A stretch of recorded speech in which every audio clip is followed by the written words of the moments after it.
The digital clock on the microwave read 4:12 in the morning. Usually, by this hour, I would be wrist-deep in dough or prepping the roast. But today, the granite counters were stripped bare. Cold. Empty. I didn't cry. I didn't leave a sentimental letter explaining my feelings. I just placed a single, thick envelope on the center island. On the front, stamped in red ink, were 2 words: service declined. I walked out, locked the door from the outside, and got into the Uber. I didn't look back at the window. I just looked forward. Before we dive in, drop a comment and let me know where you're listening from and what time it is for you right now. I'd love to know who's part of our community, to understand why I left. You have to understand the architecture of my family. I wasn't just the cook or the errand girl. I was the invisible pillar. You know the type? I was the infrastructure that held the ceiling up so the chandelier could shine. For years, I hand calligraphed 200 Christmas cards because my handwriting was classier than my mother's. I baked 500 sugar cookies every December for my father's clients because store-bought was impersonal. I managed the logistics of every family vacation, every birthday, every crisis. And my payment was always the same phrase: "You're so good at this, Rachel." It wasn't a compliment. It was a cage. I learned a term recently that explained everything: the glass child. Usually, it refers to the healthy sibling of a sick child. The one who has to be perfect and unseen so the parents can focus on the crisis. But in my house, the crisis was my brother Justin's ego. My parents looked right through me to see him. I was the glass. He was the view. My utility was high definition, my clean dishes, my organized spreadsheets, my perfectly timed roasts, but my humanity was transparent. As long as I didn't crack, they didn't have to acknowledge I was there. They just enjoyed the view. So when the planning for the Ruby Jubilee started 3 weeks ago, the dynamic was already set in stone. My parents were renewing their vows. 40 years. 55 guests. A garden party that had to look effortless but cost a fortune in labor. We need a tasting menu. My mother, Susan, declared, scrolling through Pinterest on her iPad. Something elegant. A complex risotto. And that tiramisu you make? The one with the espresso-soaked ladyfingers. She didn't ask if I had time. She didn't ask if I wanted to spend 3 days prepping a 5-course meal for 55 people. She just assigned it. Rachel can handle the food. Justin and Tiffany can handle the aesthetics. Aesthetics meant buying flowers with my father's credit card. Handling the food meant sweating over a hot stove for 72 hours. But I nodded. Because that's what the invisible pillar does. We hold the structure together.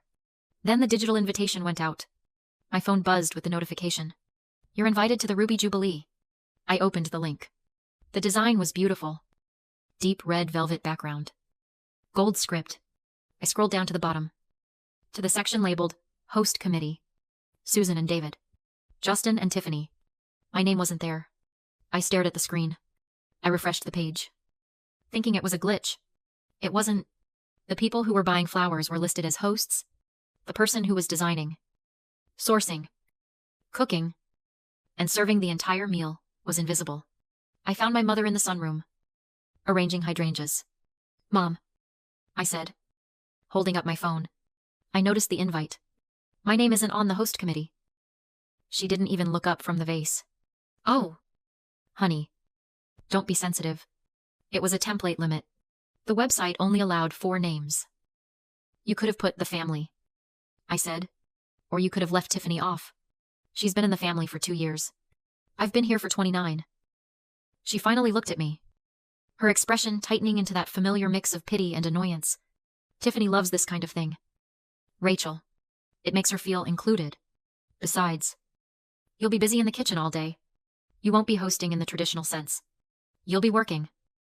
Working. The word hung in the air, heavy and honest. She didn't see me as a daughter celebrating her parents' love. She saw me as staff. Free. Reliable. Invisible staff. "Right," I said, my voice flat. "Working." "Exactly," she said, smiling as she snipped a stem. "And honestly, no, one does it like you. We're so lucky." Lucky. That's what they call it when they get something valuable for free. I walked out of the sunroom. And for the first time, I didn't feel the urge to try harder. I felt the urge to calculate the cost. The injustice started as a dull ache, but it sharpened into a blade, Exactly 1 week before the party, I was in the kitchen, testing the ratio of mascarpone to espresso for the tiramisu. It was my signature dessert. The one thing everyone actually stopped talking to eat. Tiffany breezed in, smelling like expensive vanilla and entitlement. She didn't offer to help. She just leaned against the counter, watching me dip the ladyfingers. Looks messy, she said, wrinkling her nose. It's the process, Tiffany. It looks perfect when it's done. She pulled out her phone. Hold on. Let me get a content shot for the event page. She snapped a photo of my hands. My work. My recipe. 5 minutes later, my phone buzzed with an Instagram notification. I opened it. There was the photo of the half-made dessert. The caption read, "Prepping my great-grandma's secret recipe for the big day. Can't wait to share this family legacy with you all. Hashtag, secret ingredient. Hashtag, hostess life." I stared at the screen. My great-grandma Tiffany's family was from Ohio, and thought mayonnaise was a spice. This was my recipe. My labor? Tiffany, I said, keeping my voice steady. You just captioned that like you're making it, and like it's your family recipe. She laughed. A light, airy sound that dismissed me entirely. Oh. Relax. Rachel. It's just marketing. It sounds better coming from the doctor's wife than the, well, you know, the single sister. People want a story, not just a cake. I'm building the brand for the party. I didn't argue. I realized then that to them, I wasn't a person. I was a content farm. I was the back-end developer for their front-end lifestyle. But the breaker didn't trip until 48 hours before the party. I was alone in the kitchen again, chopping celery for the stock. My iPad was propped up on the counter. I had it connected to the family cloud account to check the RSVP list one last time. Suddenly, the screen lit up. It was a FaceTime call from Justin to my mother's account, which was also logged in on my device. I reached out to decline it, but my finger hovered. The connection opened automatically before I could touch it. They couldn't see me. The camera was facing the ceiling, but I could hear them perfectly. "Mom," Justin said, his voice tinny through the speakers. "You really think Rachel can handle the volume? 55 people is a lot for one person. Maybe we should hire a server to help her." I paused my knife.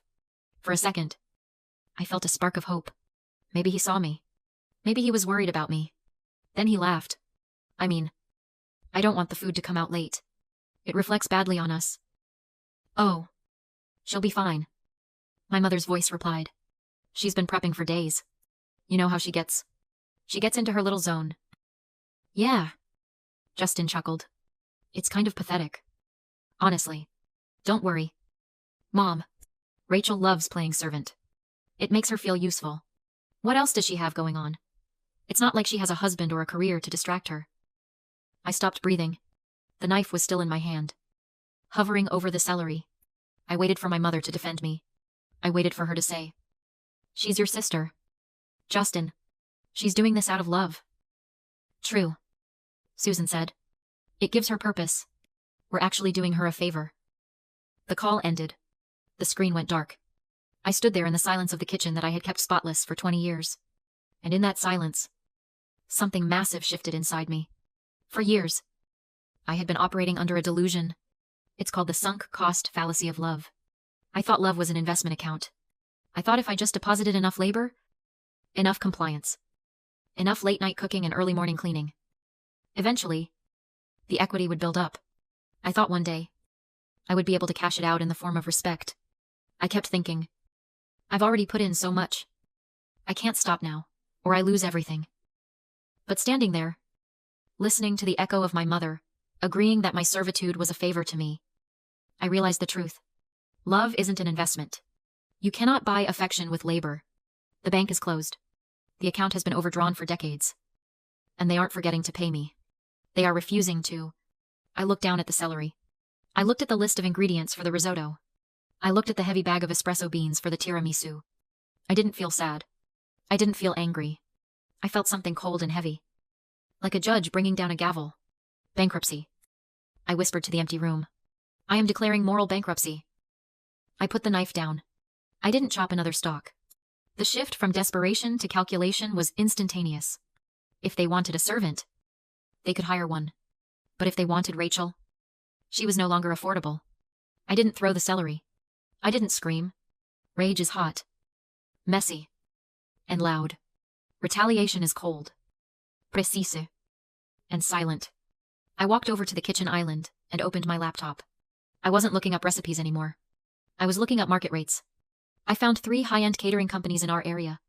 I checked their pricing for private events, tasting menus, on-site chefs, service fees, rush fees. I opened a blank document and typed a single word at the top. Centered and bold. Invoice. I started itemizing. Every hour I had spent planning the menu. $50 an hour. 5 hours. $250. Every hour I had spent shopping. Driving to 4 different specialty markets to find the specific grade of Parmesan my father liked. $75 an hour. 4 hours. $300. Then the big one. Prep and execution. A private chef for a 55-person plated dinner. The market rate was staggering. I typed it in. $2,500. I added a rush fee of 20% because, technically, they were booking me with 0 notice as a professional. The total came to $4,500. I stared at the number. It wasn't about the money. It was about the value. For 29 years, my value had been 0. Tonight, I was setting the price. I printed the invoice on the thick, cream-colored cardstock my mother used for her thank you notes. It looked official. It looked final. Then I booked the flight. One way. First class. San Diego. My best friend Chloe had been begging me to visit for years. I had always said no, because I had responsibilities. I had to drive my mom to her appointments. I had to watch Justin's dog. I had to be the pillar. Not anymore. The flight left at 6 a.m. The next morning. That gave me 8 hours. I went back to the fridge. It was stocked with $600 worth of premium ingredients. But instead of starting the marathon of chopping, searing, and reducing, I did something else. I took the massive bag of spinach, unwashed, still in its plastic farm crate, and placed it center stage on the counter. I took the block of dark chocolate, hard as a brick, and set it next to the spinach. I took the raw shrimp, still in their icy shells, and arranged them in a glass bowl. I didn't hide them. I displayed them. I created a still life painting of raw potential and absolute neglect. It looked like a cooking show set before the chef arrives. Beautiful. Expensive. Useless. I walked over to the bookshelf and pulled down the family recipe binder. I flipped to the tiramisu page. The one stained with coffee from years of use. The one Tiffany had claimed was her great-grandma's legacy. I took a bright yellow sticky note and wrote in my best calligraphy.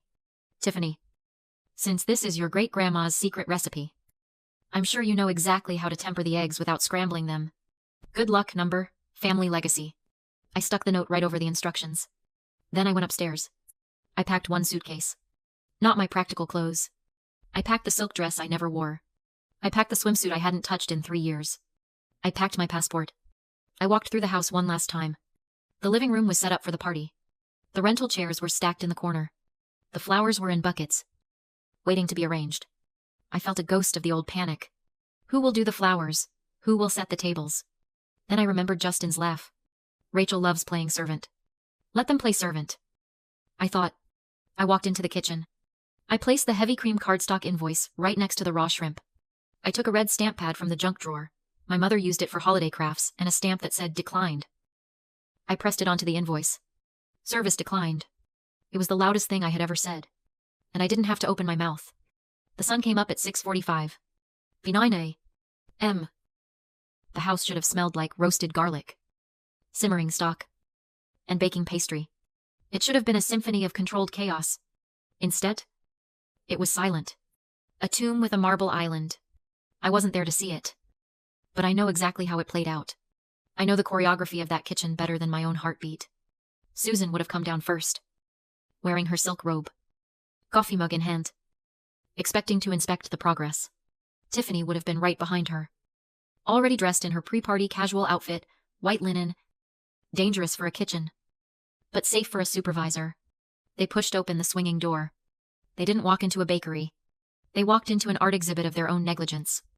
There was no smell of espresso, no sound of a mixer whirring, just the hum of the refrigerator and the sight of the raw ingredients I had arranged with such surgical precision.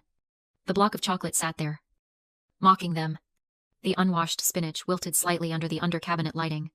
The shrimp stared back through the glass bowl. Gray and cold. "Where is she?" I imagined Tiffany asking. Her voice sharp.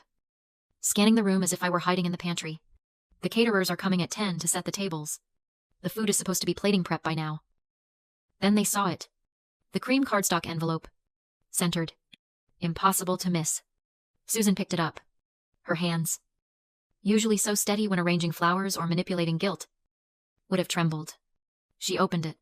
She didn't find a groveling apology. She didn't find a frantic note about a medical emergency. She found a ledger. Invoice. Number 001. Amount due $4,500. And the red stamp? Bright as a wound. Service declined. "What is this?" Susan whispered. She probably turned the paper over, looking for the real note. The one that said, "Just kidding. Check the oven." But the oven was cold. Tiffany walked over to the recipe book.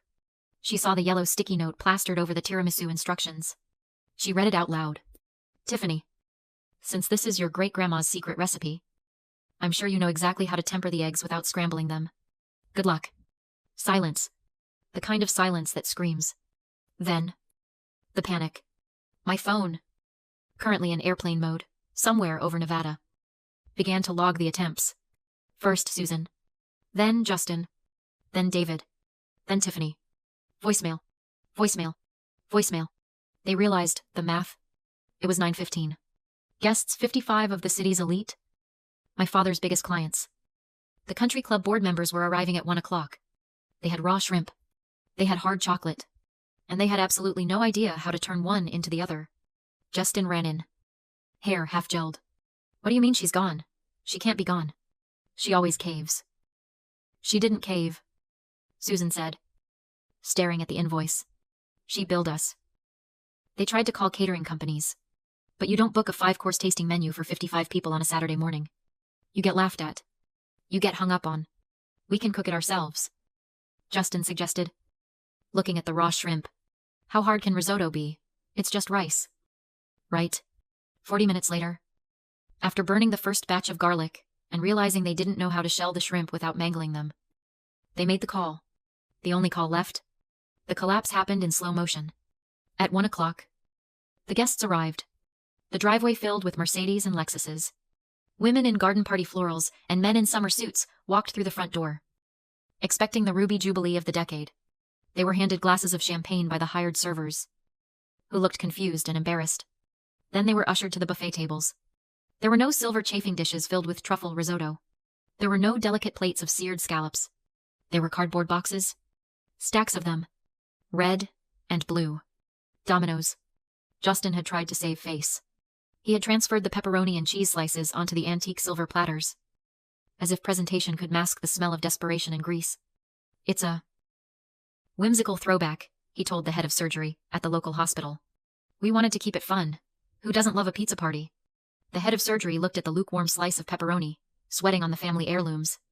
He looked at Susan, who was smiling so hard, her face looked like it might crack. "Charming," he said. He didn't take a slice. The whispers started 5 minutes later. "Is this a joke? Where's Rachel? She usually handles the food." I heard she walked out.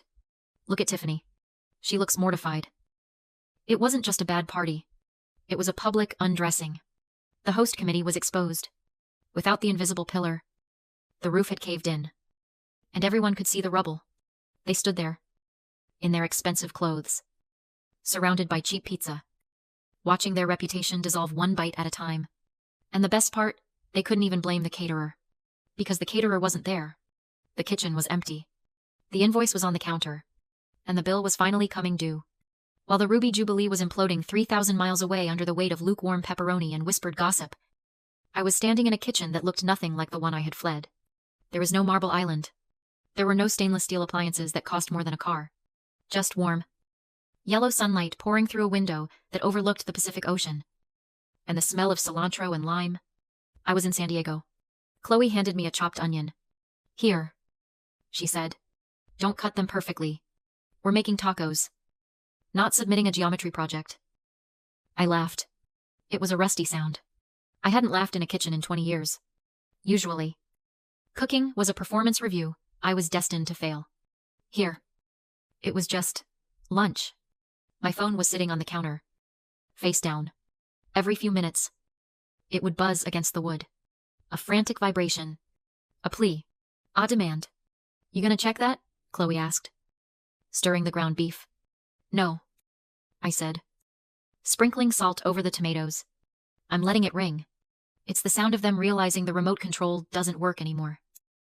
We ate on her balcony, balancing paper plates on our knees. The air tasted like salt and freedom. I took a bite of the taco. It wasn't a complex truffle risotto. It was simple. It was messy. It was the best thing I had ever tasted, because I didn't have to serve it to anyone else first. After lunch, Chloe went back inside, and returned, with something wrapped in a soft cloth. I want to show you something, she said. I bought this when I was in Tokyo last year. I was saving it, for when you finally came out here. She unwrapped it. It was a bowl. A ceramic tea bowl. Dark and earthy. But it had a jagged scar running right through the center. But the scar wasn't ugly. It was gleaming. It was filled with bright, shimmering gold. It's called kintsugi, Chloe said softly, tracing the gold line with her thumb. In Japan, when a precious piece of pottery breaks, they don't throw it away, and they don't try to hide the cracks with invisible glue to pretend it never happened. I looked at the bowl. It looked stronger for having been broken. They mend the cracks with lacquer dusted with powdered gold. She continued. The philosophy is that the break is a part of the object's history, not something to disguise. The repair makes it more beautiful and more valuable than it was before it was broken. I reached out and touched the gold vein. It was raised, textured. It demanded to be felt. For 29 years, I whispered, I've been trying to be the invisible glue. I tried to hold the family together so tightly that no one would notice the cracks. I thought if I was invisible enough, perfect enough, the jagged edges wouldn't cut. Chloe shook her head. You're not the glue, Rach. You're the bowl. And they dropped you. I looked at the ocean. The waves were crashing against the rocks, breaking and reforming, over and over again. I realized then that my good girl syndrome, my role as the invisible pillar, had been an attempt to stay whole in a house that hammered away at me every single day. I was terrified of breaking. I thought breaking meant failure. I thought breaking meant I was useless. But looking at that bowl, I saw the truth. The break is where the light gets in. The break is where the gold goes. I had to shatter. I had to walk out of that kitchen, leave the raw shrimp, decline the service, and rip the contract in half. That was the break. And this peace, this sunlight, this realization that I am a person worthy of being fed, not just a machine built to feed others. This was the gold. I'm not going to fix it this time, I said, my voice steady. I'm not going to go back and glue them back together. Chloe smiled and clinked her beer bottle against mine. Good. Because you can't do kintsugi on other people. You can only do it on yourself. I took a deep breath, inhaling the ocean air. I felt the cracks in my spirit, the guilt, the obligation, the fear of being unloved. They were still there, but they weren't bleeding anymore. I was beginning to fill them. I picked up my phone. I turned it over. The screen was full of notifications. Missed calls from my mother. Texts from Justin blaming me for the pizza disaster. A voicemail from my father asking where the hell the risotto was. I didn't feel panic. I didn't feel the urge to apologize. I felt valuable. I opened the camera app. I aimed it at the kintsugi bowl, sitting in the sunlight against the backdrop of the ocean. I snapped a photo. It was time to send the final receipt. It was Sunday evening when I finally sat down on the balcony again. The sun was dipping below the horizon, painting the sky in streaks of violet and burnt orange colors that felt earned, not arranged. I unlocked my phone. It vibrated in my hand like a trapped bird. 52 missed calls. 84 text messages. The family group chat, which I had been silenced in for years, was now a cacophony of rage and bargaining. I didn't read them all. I didn't need to. I just scanned the previews. Justin, you ruined everything. Do you have any idea how stupid we looked? The head of surgery left at 2 p.m. Susan, how could you do this to your father? We are the laughingstock of the club. I told everyone you were sick. But then Tiffany found that receipt. Call me immediately. David, unacceptable behavior. Rachel, you need to come home and fix this. We can discuss the money. But this stunt was immature. Tiffany, I can't believe you left a note on the recipe book. That was just mean. I scrolled through the wall of text. There wasn't a single message asking if I was okay. There wasn't a single question about why I was in San Diego or if I had arrived safely. There was only concern for the event. For the image? For the service I had failed to render? They weren't mourning my absence. They were mourning their appliance. The toaster had stopped working. And they were angry they couldn't make toast. You don't ask the toaster how it feels. You just bang on it until it works or you throw it away. I looked at the invoice photo in my camera roll. Then I looked at the photo I had just taken me. Barefoot. Holding a taco. With the golden kintsugi bowl in the background. I opened the group chat. I didn't type a paragraph. I didn't explain the glass child syndrome or the years of neglect. Explanations are for people who listen. Invoices are for people who take. I attached the photo of the sunset view. Then I typed. The invoice for $4,500 is canceled. Consider it a severance package. I am officially resigning from the position of daughter appliance. Effective immediately. Do not contact me for scheduling, catering, or emotional logistics. I am no longer available. I hit send. I watched the little read indicators pop up. Susan. Justin. Tiffany. David. 3 dots appeared. Someone was typing. Probably a threat. Probably a guilt trip. Probably a command. I didn't wait to see it. I went to the settings. Block contact.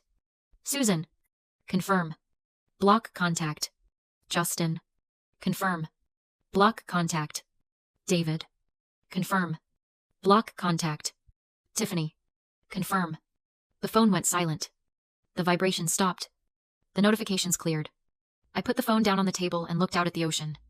For 29 years, I had been terrified of this silence. I thought silence meant I was alone. I thought silence meant I had been abandoned. But sitting there, listening to the waves and the distant sound of Chloe, laughing inside the apartment, I realized I had it backwards. Silence isn't abandonment. It's peace. I didn't fix the party. I didn't save the anniversary. I let it burn. And in the ashes of their expectations, I finally found the one thing I had been cooking for everyone else my entire life. I found myself. I spent 29 years trying to earn a seat at a table that was built on my back. I thought if I served enough courses, if I cleaned enough messes, if I made myself small enough to fit in the cracks, they would finally pull out a chair and say, "Sit down. Rachel, you've done enough." But they never were going to. Because as long as I was serving, I couldn't be seated. I'm talking to you now. Yes. You.